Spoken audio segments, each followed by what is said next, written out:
Masih di Sapa Indonesia Pagi Spesial Kemerdekaan. Saudara Presiden Joko Widodo akan memimpin upacara peringatan detik-detik proklamasi kemerdekaan Indonesia di Ibu Kota Nusantara hari ini. Pengamanan pun telah disiagakan.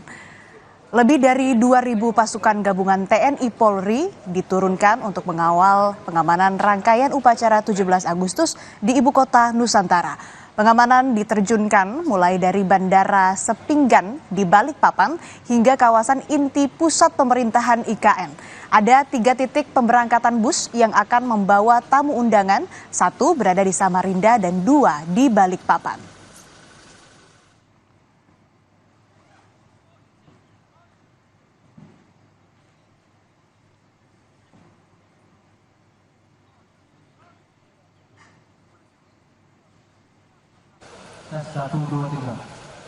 Polres Balikpapan menggelar apel gladi terkait persiapan pengamanan bus yang akan mengantar tamu undangan pada peringatan HUT ke-79 Republik Indonesia di IKN. Sebanyak 15 bus disiapkan untuk menjemput tamu undangan dari sejumlah titik di Balikpapan menuju Istana Negara IKN. Pengamanan ini akan dilakukan di persimpangan jalan maupun pengawalan di setiap bus. Tamu yang diangkut adalah mereka yang telah mendapat undangan resmi namun menginap di Balikpapan sebelum menuju ke IKN.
Masih ada informasi menarik lainnya di Sapa Indonesia Pagi Spesial Kemerdekaan. Tetaplah bersama kami.